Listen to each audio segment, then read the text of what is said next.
Good evening, everyone. I'm Dr. Sadia Jamil from Khalifa University of Science and Technology, and I would like to welcome all of you in the 19th episode of Communication Talk.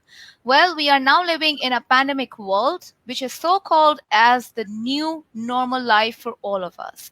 How this life has changed when we are bound to follow social distancing with each other, how it has transformed our interpersonal communication, how it has affected our lives, our daily interaction, our interpersonal peace, or it does have like a really great change on our lives. We are going to cover all these aspects today in the 19th episode of Communication Talk. We have Dr. Stephen Beebe from Texas Austin University. A very warm welcome to you, Steve. It's nice to be with you today. Thank you. Well, we both are not wearing masks, so we can have like exchange of gestures and we can see each other. But that is not the case for everyone who is walking on a street, who is living next to our door. People are bound to follow preventive measures for COVID-19 pandemic, and a mask is a must, right? So we are having social distancing. How it is affecting interpersonal communication between people? How do you see this situation? Well, I think the fact that you mentioned masks, that's one of the most obvious challenges that we have. We know that our face and facial expression is the primary source of how we communicate emotion. And even now, as my eyebrows go up and my eye area around my eyes and face, uh, and so with part of our face covered, it restricts our accuracy in communication of emotion. So that's one factor, and relationships are about that emotional connection we make with others. And further limiting communication is we often look at people's mouths when they talk to help us make sure we're understanding them. So reducing those cues have the potential for reducing the overall effectiveness of communication. Yeah. So this is a very common context about the people that we are talking about in daily routine. For example, if I ask you from a researcher perspective, for example, when we go for ethnography or in the field, we do take notes, we do take observatory notes for how people are behaving or about their gestures. So what do you see how it is going to challenge ethnographic research when we are not able to complement our observatory notes, particularly when we have, for example, if we go to the field and we are wearing masks and still we are conducting in-depth interviews, do you see that it will affect the future of ethnographic research? Well, I think for a short period of time until everyone's vaccinated and we can return to communicating without masks. But I think, especially early in the conversation, what I find is when you talk with someone masked, at first it seems unusual, odd that we're talking to someone wearing masks. But after a while, it's not that you completely forget that it's there, but you simply become accustomed to it. We as human beings are pretty adaptive. And so it's a novel, unusual effect at first. But after a while, we just continue our conversation, even though, as I mentioned, it does restrict the interpretation of some emotions as well as the accuracy because we can't quite see their mouth, their entire face. But so I think as far as research goes, a researcher perhaps during the opening few moments of the interview will need to take a bit more time to establish rapport. But I think as the interview progresses, I think it will be okay. I think we will Perfect. adapt. Yeah. All right. So if you say we are adapting, what sort of interpersonal communication skills are now relevant in a post-pandemic world? Well, I think all the same skills in a Mm-hmm. pre-pandemic world. Uh, Okay. the listening and the interpreting messages. I think there is greater potential for misunderstanding. Many people are spending more time doing what we're doing this very moment, communicating in a mediated context where we're not live and in person. I'm not there with you. I Yeah. wish I was, but we're not. So therefore, uh, so there it is a less rich communication environment. You can't explore the entire context. Uh, but I think the same. I think there's more similarity than differences. Certainly differences in if you're mask and nonverbal communication. I Mhm. think it has to do somewhat with the restrictions of not being with each other.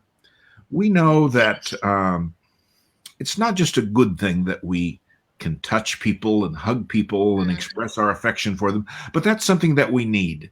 So in this pandemic time, when we can't touch people, when we can't get a hug from people we love, um, Mm.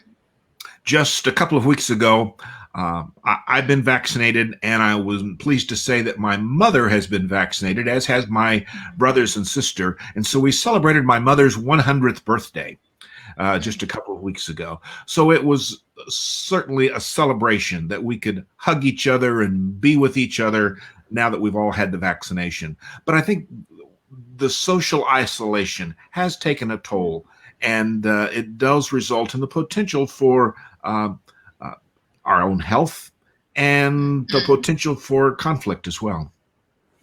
Perfect. Perfect. So So now we now we know know that that this this kind of, kind of for example, like if we are not having a proper interaction, it does have an emotional toll, it does have a psychological toll. So, how it is disrupting interpersonal peace? Um, for relationship, for example, take the marital life or for normal professional relationships, how does it affect? I think it increases the likelihood for conflict with those that we interact with more frequently. What we know about Okay. conflict is that everyone experiences conflict, every relationship. And uh, conflict, one metaphor for conflict is simply friction. When two things touch each other and move against each other, metaphorically, there's friction. There's an opposition there. So when we're with, say, our family all of the time, and there's greater potential for conflict. And so I think it takes a little bit more effort, a little bit more mindfulness to say, all right, I have to be a bit more tolerant and even being aware of your own feelings and your own needs. So, in terms of interpersonal peace, something that I think we all seek, we all want to get along, to relate to others in a friendly, positive way, especially with those we have legally declared our love toward our Mm. spouses, and we love our children, of course. But the pandemic means that we're disrupting the patterns of communication. We may be in closer, forced proximity with people. So it takes a bit more patience and tolerance to manage the friction that will occur because we are bumping in each other, maybe literally, but more metaphorically as we are in close proximity with family and friends. Steve, there is Steve, one there is common one common observation during observation during pandemic is pandemic about the is about space the issue space issue between between. people. When you had to work from home, you are spending 24 into 7 life with your family or with your spouse, and the space became like shrink. So the space was shrunk between people. So what do you think how people can improve interpersonal communication when they are 100% with each other, they are not having a space for their own selves? For example, those 8 hours or working hours at office, but if you have to work at home, you simply cannot do that. In one sense, it is appreciated that you are spending more time with your family, but at the same time, it is disruptive. We all know that. It triggers conflict. So, how do you see what can be done to reduce that friction? Even in a small space, even if it's a small home, I think to find spaces that are personal and private. If the weather's nice, to spend time taking a walk or to find some separation time where you can gather your own thoughts. But it starts with being aware of that. It starts with knowing we're here together, so I need to find routines. Another thing that's helpful is, in fact, finding a routine, finding some structure. Without the pandemic, yes, we have the regular rhythms of going to work and interacting with colleagues and coming home from work and having our evening routines. I think it's helpful. I know it's been helpful, something I've worked at as well. But I think to have some structure to your day, to have some routine. So finding separate areas, if when you're at work, that you can let people know right now this is my work time or this is my workspace. It's not unlike people who work in large office complexes and cubicles. Before cubicles and people had offices, but then when the open concept workplace uh, came into play, people had to learn some strategies for saying, all right, right now, even though there may not be a door on my cubicle, I need to somehow communicate that I'm not available for interaction right now. So we need to find some of those structures in place, or even to let people know from for these next 3 hours, I need to work alone. I have a project, so could I please have that time to work alone or to find spaces? So having a routine, having structure, as well as finding separateness, but then also being aware of how it's affecting your emotions. Conflict, again, is inevitable. Any relationship has conflict, and we're more likely to have prolonged conflict, the conflict that interrupts our peace, with people that we love. It's because we love them.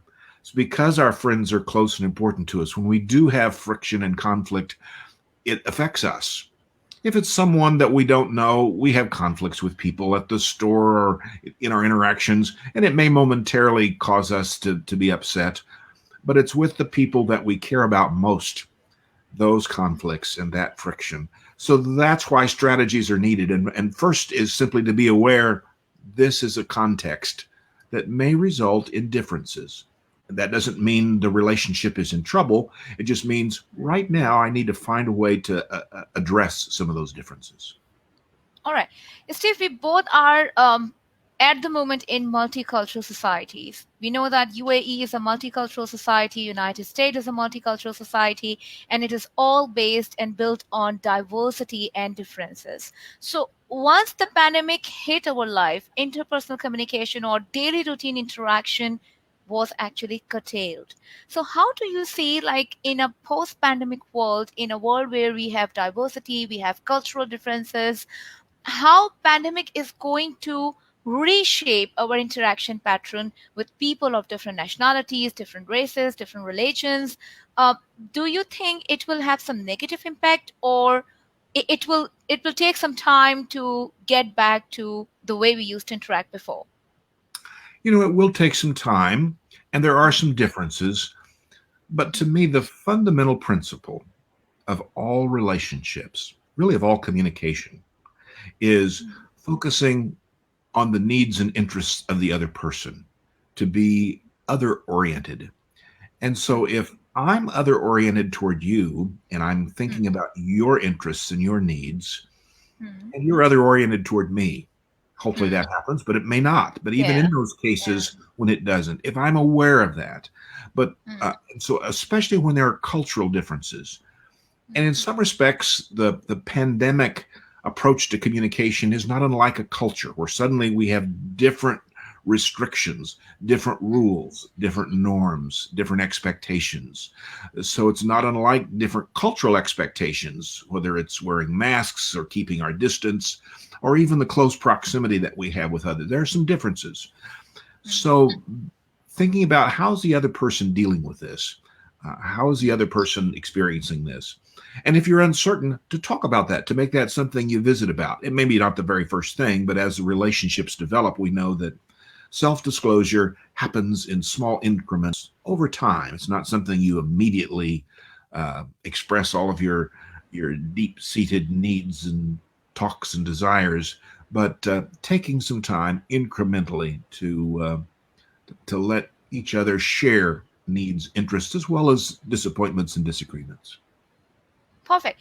Let's talk about something technology and interpersonal communication skills. Now we are very much reliant on technology, and we are basically talking through machines. So we are not having community gatherings, we are not having face to face interactions. How do you see technology reshapes interpersonal communication? Does it disrupt that piece, or it helps, or how it facilitates the interpersonal relations? Every communication has two dimensions, whether Mhm, mediated or non mediated. Those dimensions are the content dimension, the message that Mhm. I'm expressing, as well as the relational dimension, the dynamics, whether I like you or not, whether you like Mhm. me, how I'm Mhm. feeling about participating in this conversation. When, because at the moment, because we have a mediated message, we we're able to still express, and you can see nonverbal communication, but still there's a limitation to nonverbal expression in terms of the relationship. So I think technology, the content of the message is there, but the what's called the meta message, the message about the message, there are fewer uh, cues available. Yes, right now you can see my face, but we know that, for example, our entire body communicates the intensity of whatever emotion I'm experiencing. So, um, I had an experience recently of talking with the class. I've been doing some Zoom lectures and Zoom talks, Mhm. and I was speaking with a graduate class, but about two-thirds of them had their cameras off, so I couldn't see them. I could see a few Yeah. of them, and I planned my visit with them as a talk, as a conversation, rather than me just giving a lecture. Much as I'm doing with you today, we're responding to questions and visiting, but with two-thirds of their camera off, it was challenging. In fact, I even asked some of them, could I see you? I'd love to get your Mhm. reactions. And a couple of them turned their cameras on, but some of them didn't. Um, and so it affected the quality of the relationship. I still said the same kinds of things that I would say whether their cameras were on or off, but the limited nonverbal communication had an effect upon the relationship that we had. So I think the relational cues are especially important on unmediated messages. I think you're very much right, Steve, that I have a very similar experience with my student. It's not a two-way relationship, it's rather a one-way relationship. We are still able to communicate our message, but it is just delivered, but we don't get back a two-way communication process when we have technology. So I totally agree with you. But when we are talking about technology and interpersonal communication skills, you have seen that in pandemic world, we have a huge tendency of people delve into social media and consuming more online news, online content. They are more addicted to Netflix and blah, blah, blah. So, how do you see that addiction, that increase online news consumption or a media content consumption is reshaping our daily interaction with people or interpersonal relationships? The research is somewhat mixed about the role of social media and how it affects our own moods and emotions. There's some research that says that it leads excessive social media use can lead to loneliness and can Mm-hmm. contribute to depression. And some of it depends, I think, upon your own personality. If I'm comparing myself, if I see what my friends are, they seem like they're having a better time than I am, or they don't seem to be affected by it, we're built to make those comparisons. And so I think it's important if you find yourself feeling those emotions, feeling those moods of depression and loneliness and estrangement, then that's when you may need to monitor your Facebook use. It may or other kind of social media use. Uh, if you're trying to compare people's, but there are others who say no, that's social media, that we use that and it's simply an augmentation of the interpersonal relationships we have with others. Uh, so I think it becomes, and again, the research there, some research says yes, and some research says no. Depends on whose research that you read. Uh, the key is that you know yourself, that you monitor your own feelings and moods and emotions. That if you find yourself, we do know this, that there is, because of the pandemic, an increase in depression. There is an increase in darker moods, in part because we know that our human interaction with others does is necessary for our health and well-being. So when that's restricted, it does affect us. It's important to first be aware of that in yourself and say, okay, this is what's happening to me, rather than just feeding that emotion and letting those emotions and negative thoughts run away with you. Peace, I believe, and we've used that word as we talk about interpersonal communication and finding interpersonal peace. To me, peace is about how we feel, our relationships. Communication is both the content, but it's also the relationship. So peace comes when we're able to manage those relational cues, and I'm aware of how that affects me. And even when I may be feeling depressed or sad or estranged or disappointed, it starts with recognizing, okay, that's a feeling that I'm having now. I'm now aware of that. Uh, so that's why I think that social media use for some people can contribute to loneliness and despair and sadness. Not everyone, but it starts with being aware of your own moods, emotions, and needs. I'm curious to know something at my own. How do you link personality traits with interpersonal skills? For example, if you come across a person who is very reserved by nature or somebody who is very outgoing, so do you think there's a relationship between interpersonal communication skills and the personality trait of a person? Can we say or can we conclude a reserved person lack those skills or an outgoing person might have more good skills? Well, I think that yes, there is a relationship. But let's talk about introversion and extroversion, one of the Hmm. big five personality variables. And those people who are extroverts, who tend to talk a lot, they need and like and enjoy that connection with others, and that can be a good thing. But there are times when extroverts need to be aware that again, it's not about my need, but it's about the other person's need. So if I'm an extrovert and I'm talking with an introvert, I need to be aware not only of, okay, I like to talk and I enjoy being with people. It's about the other person, it's not about you. And so that's where I think the personality variable, it's important to be aware of what are your needs and what are your proclivities and what are your interests and what are your behaviors. But then it's more important than what my personality is. Well, I need to know that, but how does that help me adapt? If I know I'm an extrovert and I'm talking to someone who's an introvert, then I'm going to have to adapt my conversation. I'm going to have to be more comfortable with pauses. I'm going to have to be more tolerant of just simply some silence in the communication. But if I'm an oververbalizer and I talk all the time and talk rapidly, and the other person doesn't, I may need to adjust and adapt my communication. So yes, I think there's a linkage between our personality, our some would say the our some would say it's more biological than cultural, but our natures. We do have ways of being who we are, and it comes back to I think the very first principle of communication in most of our communication classes and courses and books.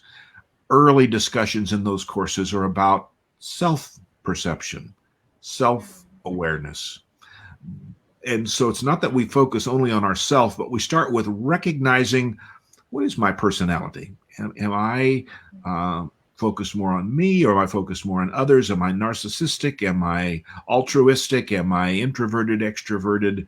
Am I paranoid? Do I think people are out to get me? Knowing that those are my tendencies can help me use self messages, the way I talk to myself and reframe myself to interact with others in a better way. Yeah, so we have talked about extroverts, introvert. What about people who are shy by nature, who are not very open, and still they keep on struggling with how to improve their interpersonal communication skills? Is there any particular metrics for them, or what do you exactly advise to them? Well, I think number one, be aware of your own introverted shyness, apprehension. We know, yes, that some people are anxious about communication. We famously know about public speaking apprehension. Many people are fearful of standing up in front of an audience and giving a speech. But some people have interpersonal apprehension, or perhaps that might manifest itself in a meeting or group communication. So, again, it starts with what are my own apprehensions and what might I do to be aware of that? If you're in a profession where you need to participate in groups, uh, then you might have to work at that to develop some skills and competencies to be a bit more assertive at times. So I think there are those we know that there's such a thing as listener apprehension. Some people are apprehensive. They know if they're in a listening situation, it causes them stress because I may not hear this, I may not get this. And you talk about cultural diversity. If you're interacting with someone from a different culture, there's the apprehension of, will I understand them? Will I make a mistake? Will I make an error in how I interpret and respond to that message? So there are a variety of fears and apprehensions that we have. Uh, it's said that the opposite of love is not hate, but fear. And so Okay. being fearful in a relationship it can be quite corrosive. If fear is a predominant emotion, that is not a pathway to interpersonal peace. And so, how can I address those? And we all have moments of anxiety and apprehension. So I'm not saying that any fear or any anxiety, just as we all have issues of conflict and disagreement, uh, but we do know that fear and anxiety can be quite corrosive in relationships, and usually relationships that experience that over time are not successful. Yeah. So going back to our original question, interpersonal communication during pandemic, how do you see the in a longer term, maybe in 2, 3, 4 years time, we expect the pandemic to wrap up hopefully in that particular time period. So how do you see the societal implications of this pandemic for interpersonal peace if we have to exactly picture that situation? Yeah, I think there will be some long-term effects. I think that the last year has dramatically increased our use of the tool we're using right now as we interact over video conferences and video messages. I think that people will go back to their offices. Some people will go back to their offices, but some won't. Some have now learned, and companies can learn. In fact, there's some benefits. If I don't have to supply an office for you, that's a savings for me, yet I can still get work out of you. So I think the pandemic has been a study of what would it be like if we make these changes, and how do we, for some people, it might increase productivity. If I don't have to spend an hour each way in traffic to get to my job and come home from my job, I can be less stressed at my home. I can still get work done. So I do think there'll be some lasting effects. I do think we'll see, I think this increases applications for communication training. One of the books I write and just recently published a new edition of communication training and development. And one of the things that we think we know is going to happen is during the last year, most of the training and skill development workshops have happened online. They haven't happened in person. And it's sort of dramatically augmented the use of online communication for teaching those skills. I think when we come back live and in person, we'll return to live and in person instruction, but I think there'll be even more uh, mediated media training and development opportunities than in the past. So I think there will be some long term effects about how we communicate with others. Thank you, Steve. It is lovely talking to you, and we hope to join you again in the another episode of Communication Talk. Thank you for joining us, and goodbye to everyone. Thank Great you. pleasure. Thank you very much. It's a great pleasure. Thank Thank you. you. Yeah, thank you. Goodbye. Bye.